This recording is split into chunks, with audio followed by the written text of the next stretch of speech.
We have a very, very interesting debate here and a very esteemed group of experts. I think first I'll just tell you who our experts are on, before I get into the nitty-gritty here. On Team 4, we have Mr. Jeffrey Canada. And now wait a second, it says I have, and Mesa Jalbou. And over here on Team Against, we have Tony Little and Becky Francis. Very, very smart, but all of these people, but the real goal here is for them to prove their skills in rhetoric and convince you. So you get to judge them, right? It's really about judging them, not the issue. So, and so really get into this. Let me tell you about the issue. The issue here is this House believes that the best way to help children is through academic selection. Of course, there's evidence that suggests that academic selection, that using tests for admissions and enrollment can be beneficial for poor students because ordinarily the way systems work is that schools are determined by geography. Right? You go to the local community school, which means that low-income families have no choice, unless they can afford to either move or pay for private school, they don't get the choices. So the argument here is that the House believes that increasing the number of selective schools and expanding the pool of students that can go to these schools is the most effective way of helping poor children. Now, the first thing we're going to need to do is find out what you all think as those of you sitting in the House before we hear the arguments. And so let me tell you how these neat little things work. You have instructions. First, you should know that it's anonymous. Press firmly, it says. Then the little green light will light up to tell you that you have indeed pressed firmly enough. You will press A for and B against and C for undecided, or 1 for, 2 against, and 3 for undecided. You see it's numbers and letters on here. So let's do the vote. Again, here the position is the House believes that the best way to help poor children is academic selection. 10 seconds.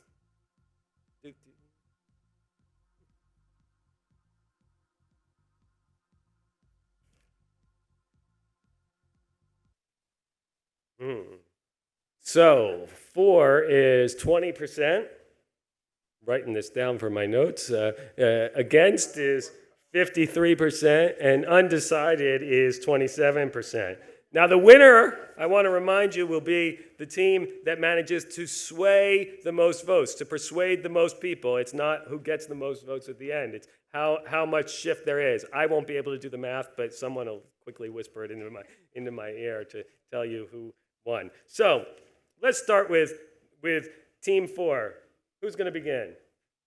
Jeffrey Canada, and careful of this guy because he's going to be really charismatic, but listen and be discerning about whether his argument is good.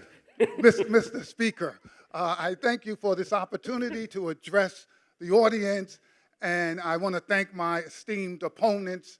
I fear that their skill might overwhelm the facts in this case, but I'm going to try to just make a really short case for why academic selection is needed and is necessary. So first, let's understand that academic selection already occurs all over the world if you have money. Do you get to choose the school your child goes to if you can pay for it? Absolutely. If you don't like your neighborhood school, can you simply move to another neighborhood that has a better school? Absolutely. Does anybody object to you doing that? Absolutely not. Can poor kids do that? No, they cannot. So my first issue is we want to make sure that we level the playing field. There is a reason that people move from communities with poor schools. There's a reason. They know it's going to impact the life of their child. Most of us who have children will do anything possible to give our children an advantage. And if that means moving, we do that. If it means taking a second job, we do that. If it means sending your child to a private school that you can barely afford, you work nights and you do that so your child can have an advantage. What if you have no money? And what if you're trapped in a community that the local school has been failing kids for 30 years? And then you get an opportunity to have your brilliant little child attend a school that is going to prepare them the way the wealthy kids are prepared. Should we deny that family an opportunity to do that? The problem in most communities is not that we have so much academic selection, it's that we have none. There are no choices. You must send your kid to that failing school and watch our child's future be diminished. So I would argue that we need to make sure that children who in particular have talents. So in New York, I'm from New York, I hope you all don't hold that against me. In New York, we have the School of Music and Art. The only way you can get to the School of Music and Art is if you're a gifted musician. And it has produced some of the best musicians in the world. That's academic selection. You have to have a skill that allows you to get into that school. I don't think anybody would say, let's send kids there whether or not they can play an instrument or not. We wouldn't say that. If you are a gifted child, you're in the 4th grade, but you're already reading on the 6th grade level, what options do you have in a school that does not have rigorous high academic standards that are designed to help children who need it? But let's say you're a child who needs a different structure. You need a longer school day, a longer school year. And there are places you can pay to send your child there. You have no money, you have no option. And what if you're a child that really would do well if you weren't staying at home, but you were away at school where you were surrounded by other kids in an environment that's academically rich, with a history and a set of beliefs that encourages young people to do well? We call those boarding schools. Well, if you have the money, you can send your child there. But what happens if you have no money? You can't send your child to a school like that. So this issue of whether or not we should have selection criteria that allow some children to earn their way into a more rigorous academic or artistic or behavioral program, I think we should offer that to all kids. Now, some parents might want to have their children do that. Some parents don't. We have a different selection criteria in the schools I run is charter schools. You have a lottery. You have to apply for it. You have to actually go and show up and fill out the forms, put your name in, hope you can get one of those seats. Poor people, there's a huge demand for those. Why? Because they think the schools are going to provide a better opportunity for their child. I know some folks will immediately think, well, you know what? Doesn't seem fair. Doesn't seem fair. I had a young person working for me, and he saw how we were preparing our kids for the test, for them to go and get the SATs so they can go to a good college. He said, Jeff, you guys concentrate on testing too much. It's too much testing. And then I said, so what are you about to do? He said, I'm in graduate school. I said, where are you going? He said, I'm going to law school. I said, oh, I guess you don't study for the LSATs. That's the test to get into law school. He laughed. Of course. And you know what I told him? When they stop using measurements for all kids, I'll be totally fine with that. But as long as that measurement is your key, that's the only way you're going to get out of poverty, is if you reach a certain threshold and have a certain set of opportunity, then I'm going to argue for those children and for those opportunities. Now, if it comes time that in the end you decide this is hurting the other children, some folks say it hurt, well then, my theory is don't deny these kids, let's help the other children. Let's figure out what we need to do so more and more children have an opportunity to have an excellent education. And to me, that's choice. That's more choices. It's parochial schools. Some schools are all boys. Some schools are all girls. Some schools focus on science and technology. Some schools focus on the arts. Why shouldn't we have all of those options for our children? I certainly want all those options for myself, and I would argue my esteemed opponents probably want those options for their kids, but maybe I'm wrong, and we'll have them come up and convince you of otherwise. But I think one of the reasons we all try to be successful is so that we can afford our children an opportunity that they can have a better education, and that's how the world works. And I think it needs to work like that for poor children. I thank you for your time and for your attention, and I hope some of you will change your votes.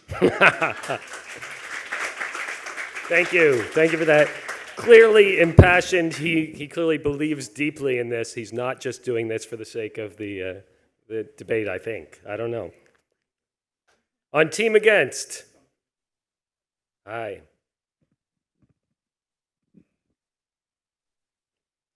Hello. It's lovely to see you all, and thank you for that, Jeffrey. What you've heard might sound seductive. It certainly appeals to many policymakers, some of those in my country, Britain, where, of course, we're looking again at the grammar school issue, very controversially. But I think we've had a little bit too much personal experience in these debates, and it's unfortunately often politicians' personal experience that guides their behaviours here. What I'm going to be talking to you about is evidence. And colleagues, at the moment, there is no evidence that academic selection benefits poor children. In fact, quite the reverse. The evidence is that overall, academic selection harms poor young people's life chances and educational outcomes. Now, in my comments, I'm going to draw mainly on research evidence from English remaining grammar school selective systems, you know, those elements of the English education system that still have grammar schools, but I'm also going to be drawing on wider cross-country comparisons. The first issue in relation to our grammar schools is the issue about who manages to get in. Most poor kids cannot access those schools. In terms of our indicator of poverty in Britain, whether kids have taken free school meals or not, only 3% of kids attending those selective grammar schools take free school meals, whereas they are 18% of the overall pupil population. The latest research confirms that it's mainly the very affluent who make it into those schools, with the most wealthy having an especially high chance of doing so. In fact, those grammar schools contain more kids that have been prepared in the independent preparatory sector than they do kids taking free school meals. And this disparity still stands even when pupils' prior attainment is taken into account. Simon Burgess's recent research shows that when you look at the attainment quintiles, if you take the kids in the very poorest quintile, they have a 25%, these very high attaining pupils, have a 25% chance of getting into a grammar school. You take the kids in the most wealthy quintile with the same attainment level, they have a 70% chance of getting in. So what we have, colleagues, is a situation where mediocre, wealthier kids are getting into grammar schools when high-attaining, poorer kids can't. And it's true that kids from poor backgrounds who do reach grammar school tend to do comparatively well, although it's not clear that they fare better than their counterparts in high-attaining non-selective schools, such as the comprehensive school that my own kids attend, Jeffrey. You know, success in grammars has been shown to be at the expense of the wider cohort. And those in selective grammar school areas, the kids in grammar schools, do well, but those in the non-selective schools in those areas do worse, and of course that includes a far bigger proportion of poor children than in the broader non-selective areas that don't have grammars. So really, achievement is being depressed for all, but particularly for poor kids. Sorry. In my notes. And of course, that's the UK system. But if we think of the situation right across the world, the OECD's research is clear. The trend isn't restricted to the UK. The more selective the education system, the worse the outcomes for poorer pupils, and the greater the attainment gaps for social background. 9 of the 10 highest performing education systems, according to the OECD, are comprehensive systems. So arguing that the best way to help poor children is academic selection is absolutely quack medicine that flies in the face of the evidence. Now, we know, don't we, that where there is choice, wealthy parents will always find ways to support their children to access the best educational resources, whether that's by paying for tuition to access selective schools, paying for enrichment programs and so on, or indeed moving house, being able to afford a house in the catchment of a great school and so forth. They can draw down information and resources on their children's behalf.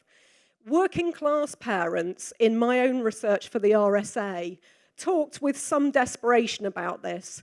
They want to help their kids too, and they're aware that there's a game being played, but they don't have the resources for tuition. They don't have the know-how or the wealth to mobilize access to these remote and selective schools. The job of any government interested in meritocracy and social mobility must be to find ways to level the playing field. 1 minute. And that's best done by ensuring that all schools, colleagues, are high quality. And that'll best be achieved by channeling the best teachers and resources towards disadvantaged areas. We need high quality education for all children, not for some children, but for all. So I urge you to reject this motion. Thank you.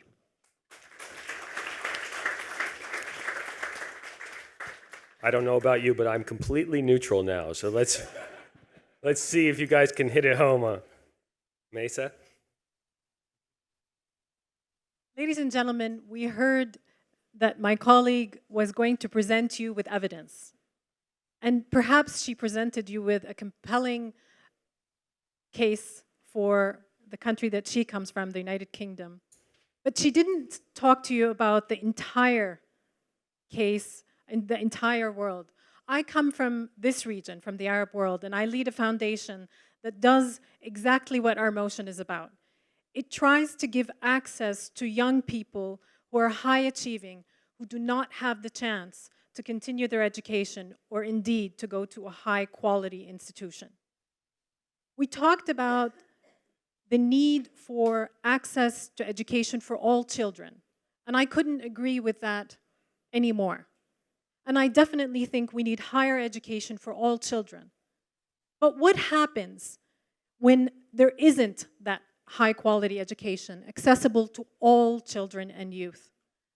What happens if you are a refugee child or a refugee youth?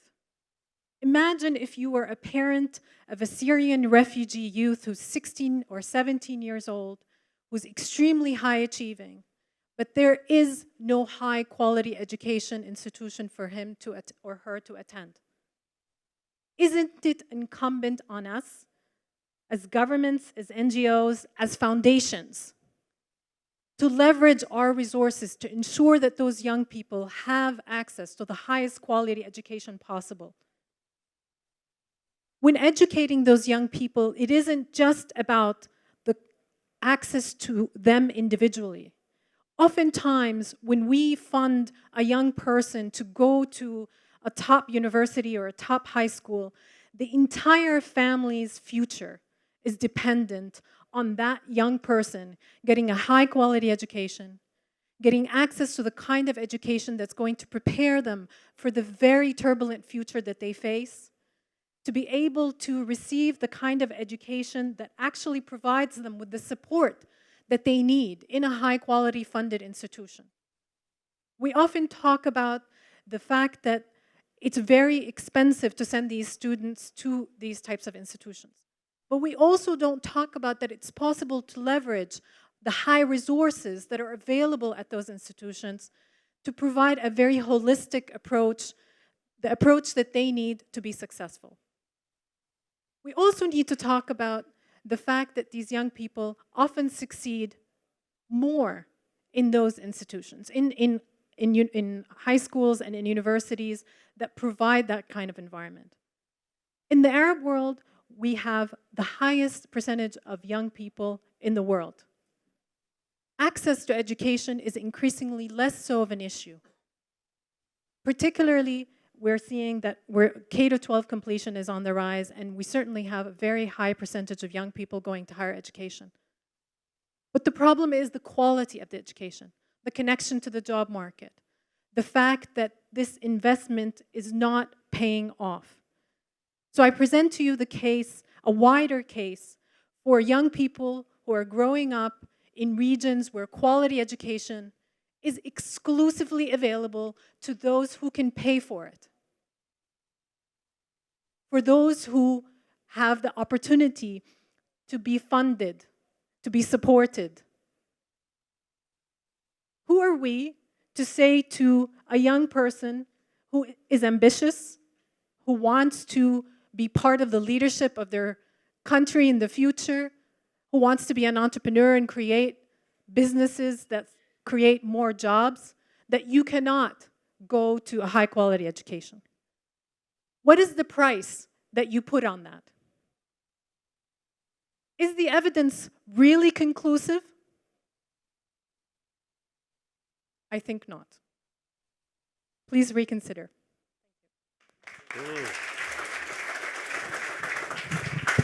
Those of you standing in the back, you can come in now. The tension is getting high in this argument, this debate. Tony?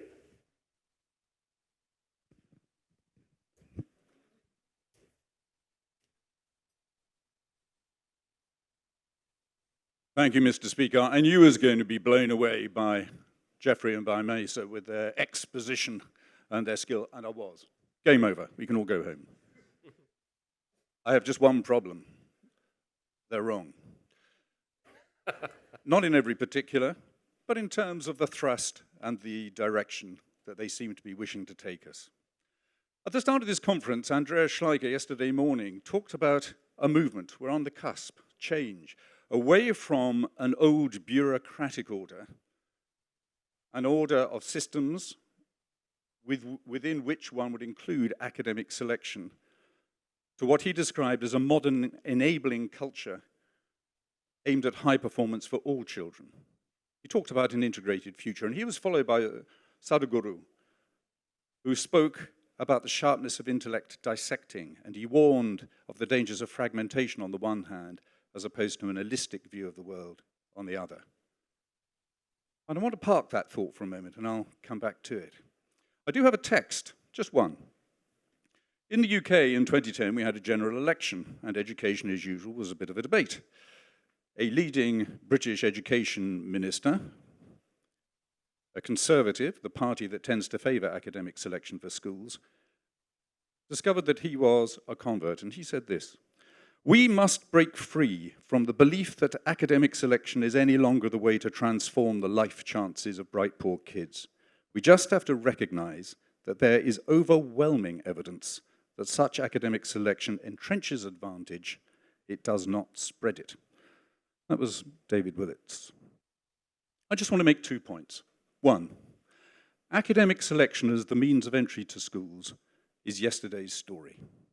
It's old hat. It may work for some children in some circumstances, but the overwhelming evidence is that it doesn't work for all children. And indeed, not only does it not benefit them, but it actually can harm their chances. And second, that we should have a relentless focus on the culture of schools, whatever their disposition, whether co-ed, single-sex, selective, non-selective, it's the culture of schools that creates great outcomes for children. I just want to take us back in history a little while. This is in the UK. In 1958 and in 1970, snapshots were taken of social mobility. And I'm long enough in the tooth to remember this, but in the early 70s, there was a comparison of these two. And in 1958, which in the UK was a high watermark of the old selective system, there was shown to be slightly more social mobility than in 1970, the era of mostly non-selective schools. Now, this is trumpeted abroad as being a great advertisement in favor of the argument. Now, there are ways you can cavil at the way the survey was run. For example, in 1970, rather more sophisticated measurements than were available in 1958. And there were great changes post-war, which affected the nature of occupations. But let's take it as a given that the facts are as they appear to be. What is striking to me is that in 1958, the high watermark of selective systems, only 0.3% of working class children, children from poor backgrounds, achieved a 2A level benchmark standard. That figure is infinitesimally small. What the evidence also does go on to say is that in areas where there were academically selective schools, schools that were not selective in that same area were depressed in their results and their opportunities for children.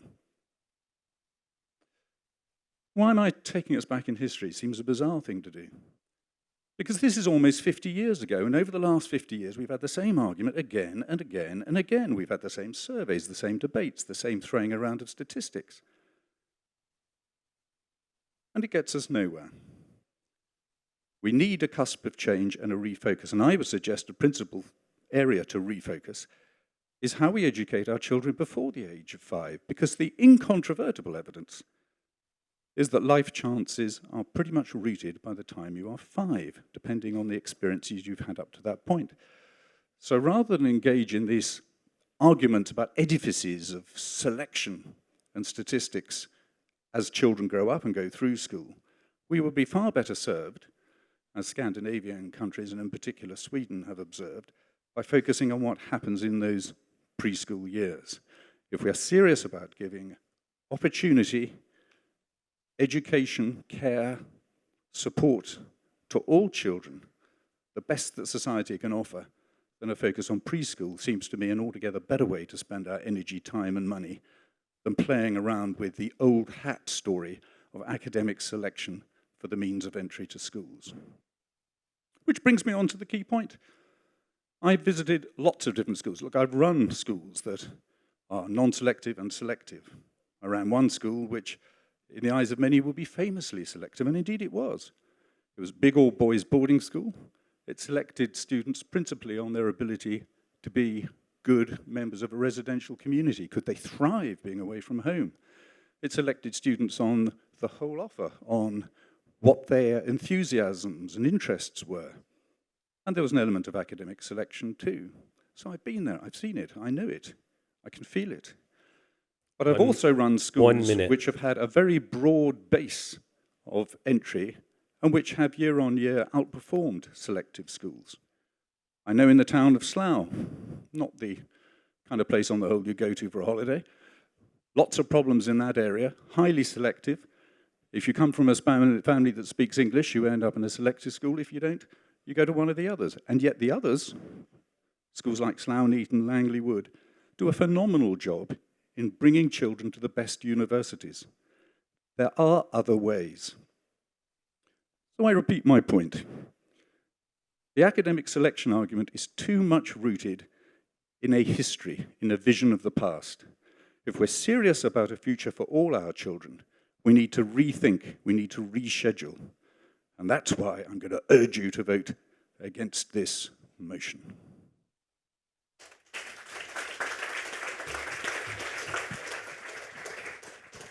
I can see that you are all riveted. And I see you are burning with questions. So it is question time. Prepare yourself. Let me say that one more time, this word questions, right? So not comments, questions. I want to hear questions at the end of whatever you say.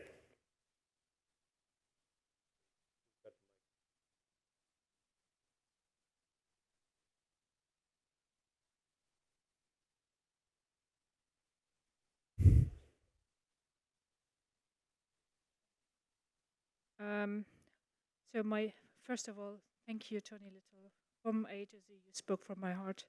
I wanted to ask Jeffrey, I'm coming from one of the most selective countries, Germany, and I've been working in a street worker job with the drug addicts.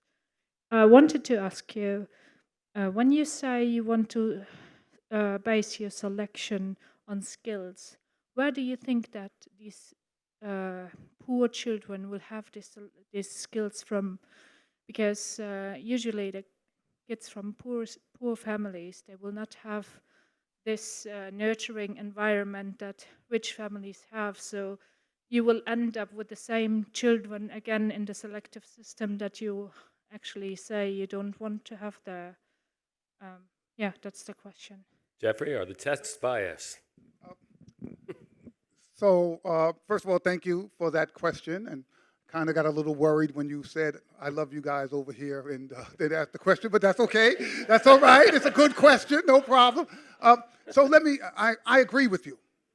In lots of poor communities, young people are not prepared at a level that they can compete effectively in the selective schools. I give you that as a granted. But I will tell you, in every poor community I've been in, there are some children who are so exceptional that they can actually compete and get into these programs. And the question is, should they be allowed to? Should we hold it against them?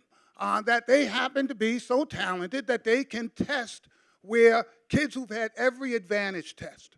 Now, I've seen this pattern happen over and over and over again, and while I admit we would like a lot more kids to reach that standard, until we do, I think we have to keep that door open for those kids who are able to test into these exclusive schools.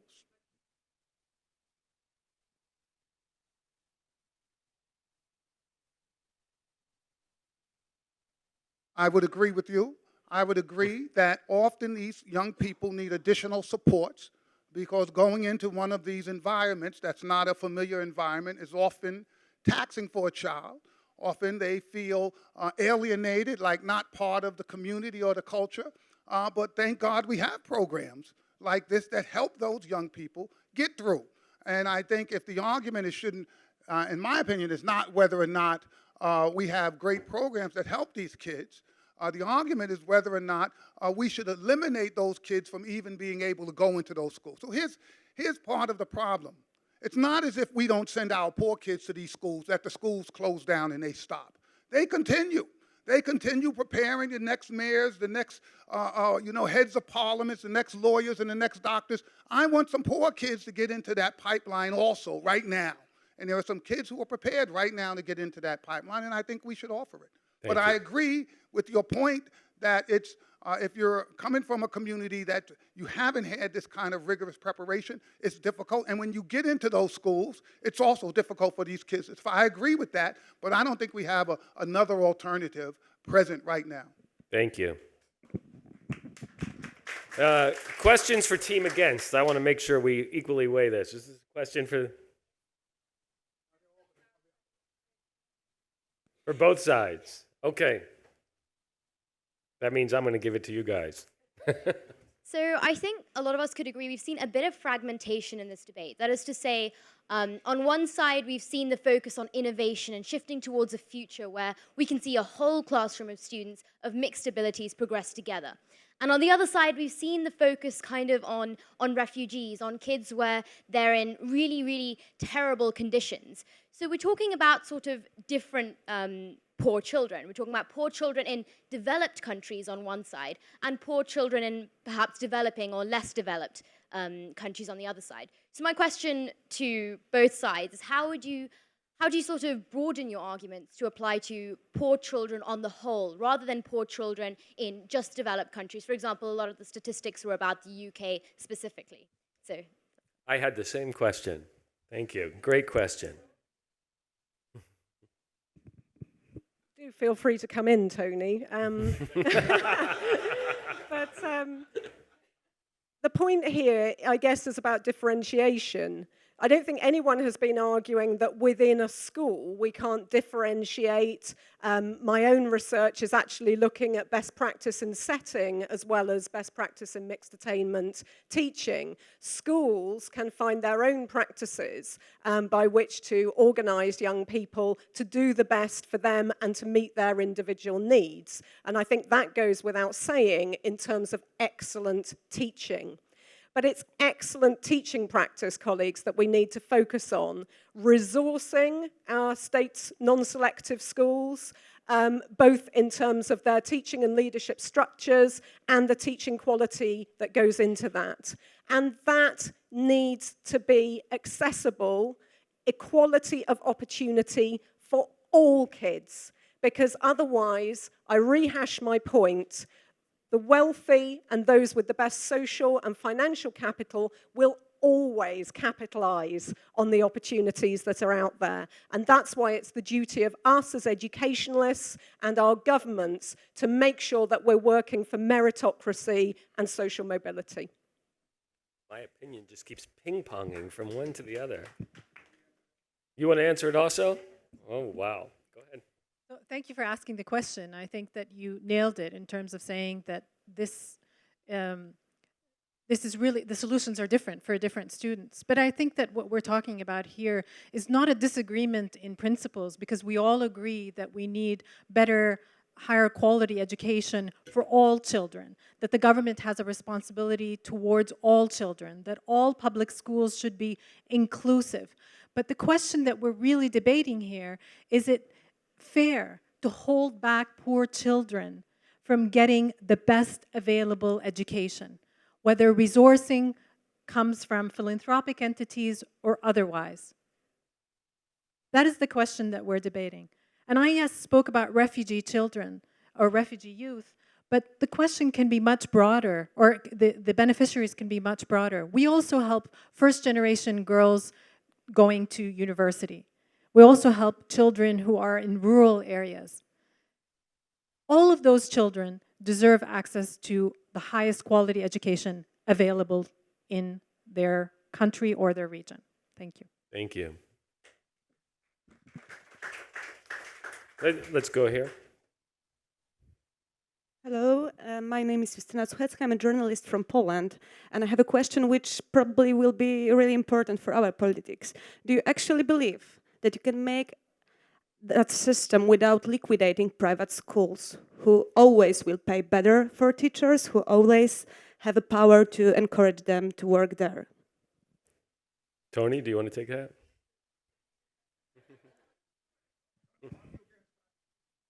I have no idea why you asked me to respond to this question. No, I'm not. But bear in mind that independent schools, private schools, call them what you will, are a multiplicity. There is a tendency in debate to assume they're one lump sum, they're of a type. And it is true in some countries that some of the most academically successful schools, which are highly selective, are fee-paying independent schools. But the gamut of independent schools includes schools that have specialisms in very particular areas, non-academic things, schools that have a reputation for their outward bound or their sport or whatever. My point being that it is dangerous to brush with one stroke and assume you're talking about the private sector. I don't think and I'm in favor of maintaining an independent and private sector in any schools, in any system around the world, because I think at the moment they are offering a point of comparison. They're a prod. They are developing ideas. For example, I can think there's an entire math system that was developed in one private school in one part of the world, which is now being taken on by state systems elsewhere. So they are kind of at their best. They're laboratories of different ways of doing things. So they do have a purpose. I think in the great scheme of things, and you heard it here first, given my background, yes, I could dream of an era and a time when there is no need for a private sector. See, in much the same, we're in an imperfect world, and that's really Maisa's point, is how do you reach out to children in very difficult and different situations? And it seems to me right and proper that there could very well be short-term expedients, particular ways of going about helping. But what we're talking about here is the bigger vision, and that ultimate vision, where we need to be, not just want to be, but where we need to be for the good of all of us. We're entering an age of deep uncertainty, where we need to enable children to feel comfortable about a fundamentally uncomfortable world. And we're not going to do that with old thinking and old ways of doing. And this issue around academic selection seems to me pretty much in the middle of that debate. So I think we can take one more question. Let's go over here.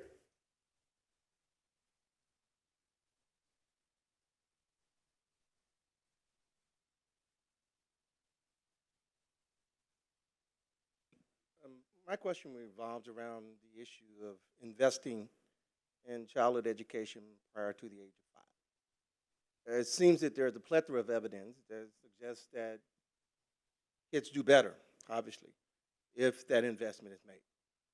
How does the argument of selection versus non-selection solve that problem? And why is that better from your side as opposed to your side? And you're going to have to make your answers like 10 seconds.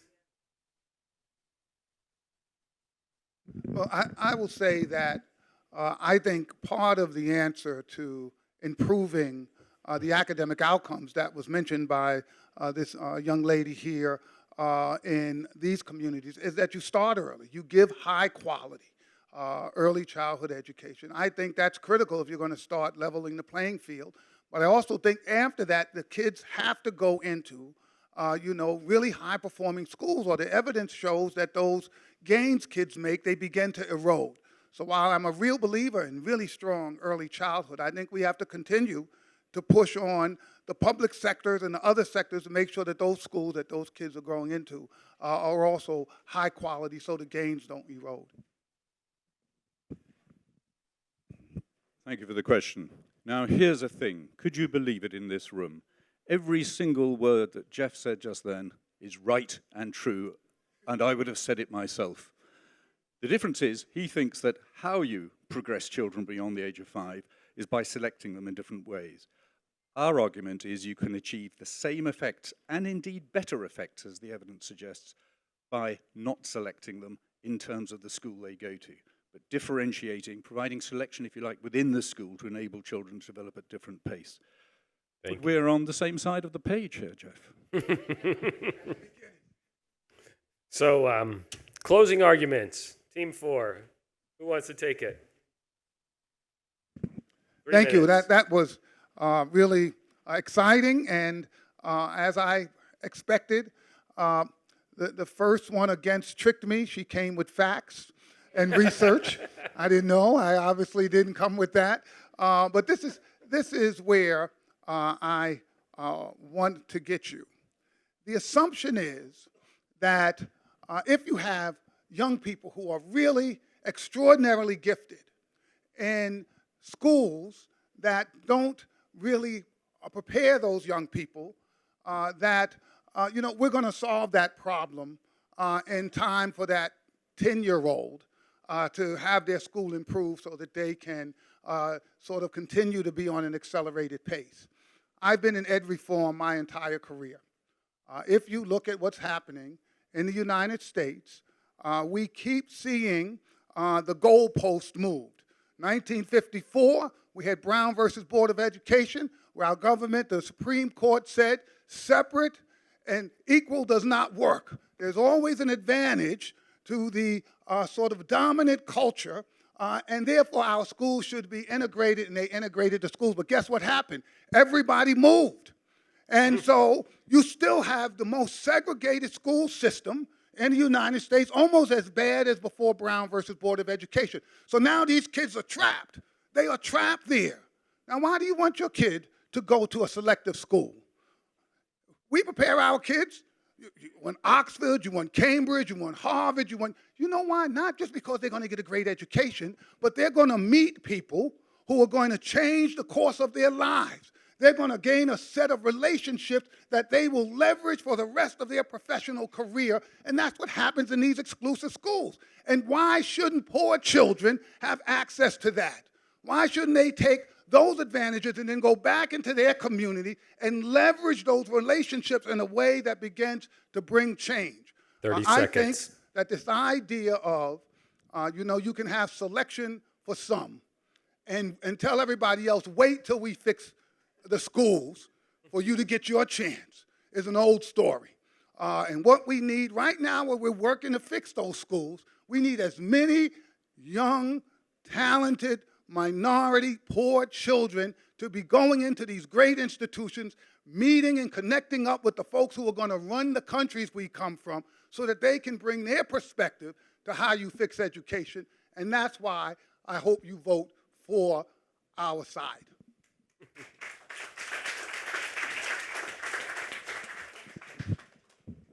No one could match Jeff for passion.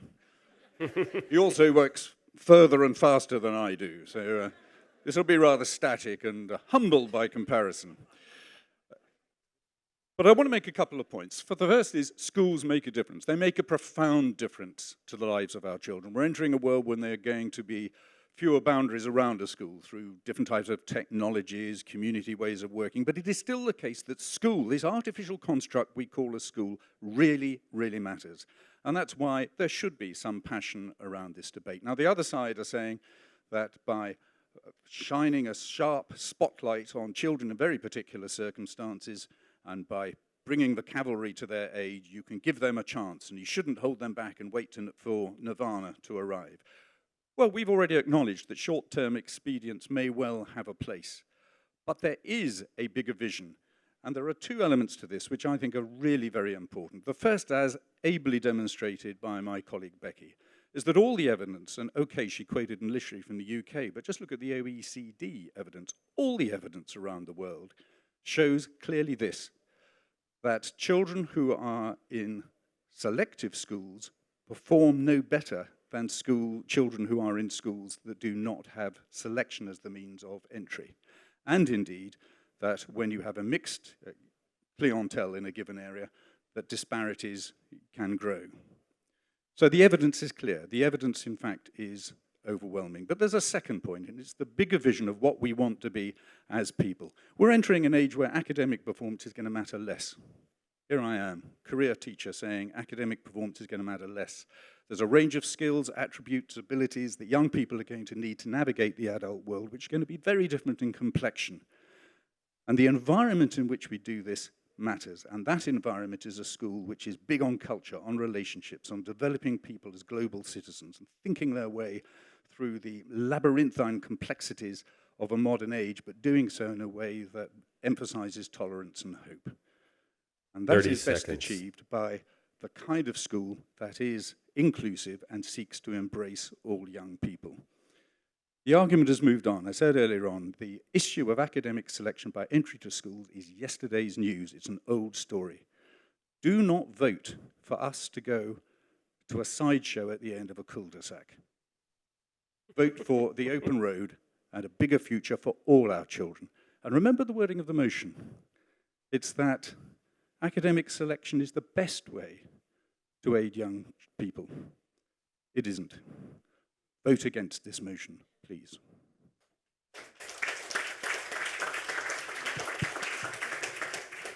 And now we'll prepare to vote. Again, I want to remind you that it's who managed to move the vote as much, more than the other team, right? How much motion did you get in the vote? How persuasive were you? And I know you're thinking that a lot of people came in, so that's going to skew the results, but I assure you we have an algorithm that accounts for all of that. So, again, A or 1 is for 4. It's written here on the screens in case you want to read instead of hear me. 2 or B is against, and C or 3 is undecided.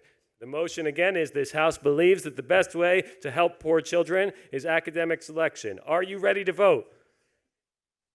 You have 15 seconds to vote, to think it through. Go!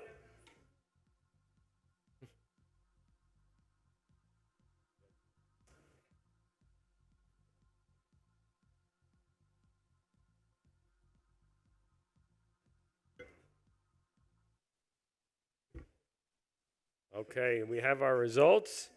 For is 30%, a 10% increase from before when it was at 20%. Against is, what does that say, 60%? 60%, it was 53 when we started, so that's a 7%. And undecided is 10%, down from 27%. So you both managed to get people to make up their minds.